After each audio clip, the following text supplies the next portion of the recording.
With the name of God, most gracious, most merciful, and in the presence of our ancestors, both seen and unseen.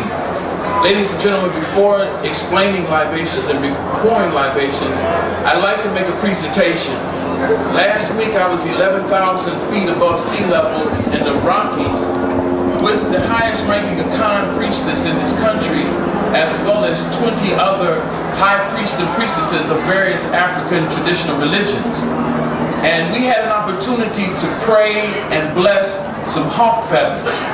And with that, I'd like to present to Renee, on behalf of the 21 of us who were in the Rockies, a blessed and sanctified hawk feather to be displayed somewhere not too conspicuous within the Black Cultural Center. And it reads, "May the spirit of the hawk, Heru, forever guide this center, peace and love, Nasheed." So we'd like to present a blessed and sanctified hawk feather.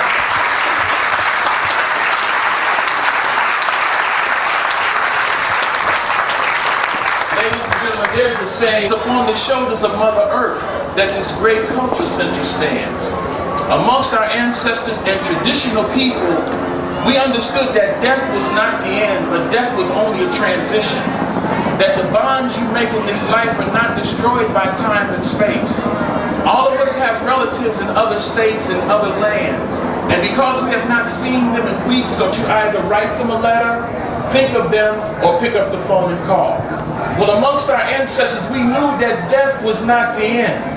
Death was only a transition, and that we have ancestors on the other side of this dispensation. And libations, the ritual pouring of libations of water into the earth, is the way we pick up the phone to the other side.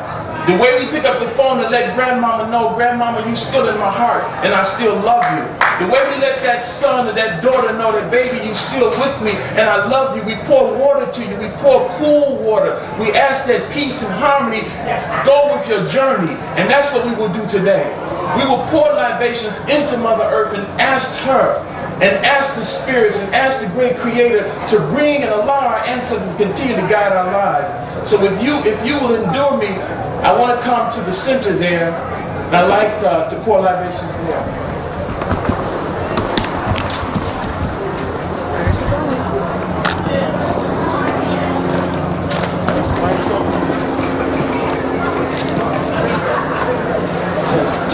Testing. Excuse me, brother. Could you hold this mic to my... Ladies and gentlemen, if you will stand in respect to the ancestors, and I will kneel, and the brother will hold the mic to my mouth. Father, Mother God, we know you by so many names. We know you as Jesus Christ. We know you as Lord and Savior. We know you as Olodumare. We know you as Olokun. We know you as Allah. We know you as Jah. We know you as Amun Ra. We know you as Ptah. We know you as Wonkin Tonkin. We know you as Kankashila. We know you as Lord Shiva. Father, Mother God, we pour these libations to you, Ashe.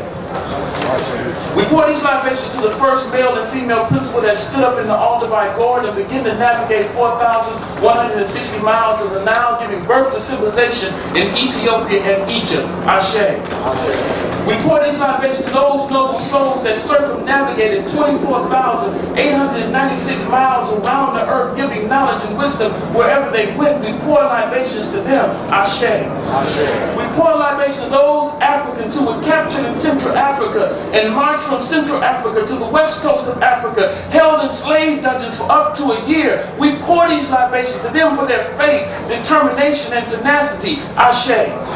We pour these libations to those Africans who were stuffed in the hulls of slave ships and made to endure the arduous journey across the Atlantic. Those Africans that endured the Middle Passage. Those Africans who were strong and noble and firm of character. We pour libations to you, Ashe. And we pour libations to all of those Africans who were deposited all along the east coast of America, all throughout the Caribbean, all throughout Brazil. We pour libations to you, Ashe. And you great African mama. Oh, mama, you who stopped and gave birth to me in the cotton fields of Mississippi. You, mama, who gave birth to me in the peanut fields of Georgia. Oh, you, mama, who gave birth to me in the sugarcane fields of Louisiana and the tobacco fields of Kentucky. On you, great mama, I pour libation to you and thank you for giving me the love under those conditions. Ashe. And you, great African father, you father who went to the hanging tree as a man and stood as a man, and also you, father, who bowed down that I could be here today pouring these libations. I pour libations to you. Ashe. And my Native American ancestors, we pour libations to you, the noble people who took us in as we sought to establish the Maroon villages. You, Native American people, the Choctaw, the Chickasaw, the Cherokee, the Lakota, the Crow, the Blackfoot, the Seminole, we pour libations to you. Ashe. We pour libations to those European ancestors who came and fought to eradicate slavery and Jim Crowism. Those European ancestors who made this country a strong country and gave up their lives. We pour libations to them. Ashe. Father, Mother God, we pour libations now to all of our personal ancestors. All those ancestors who've gone on before us, we pour libations to them and ask that you, Father, Mother God, out of your mercy, allow them to descend and come and not only guide our lives, guide the direction of this Black Cultural Center and guide the direction of Purdue University. We ask you, Father, Mother God, out of your mercy, allow our ancestors to come and watch over us. We thank you and we pour libations to all of our ancestors, known and unknown. Ashe. You may be seated. Thank you. In about 2 months, and the plaque reads as follows. Founded in 1969 as part of the university's response to sweeping social change, the Purdue Black Cultural Center has grown and matured into a focal point for the African American experience. And you want me to cut one? Okay. More?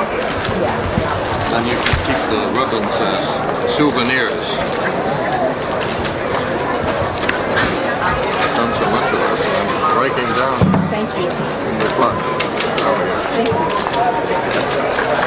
The ribbon will be distributed as souvenirs. Again, thank you for joining us in this dedication event.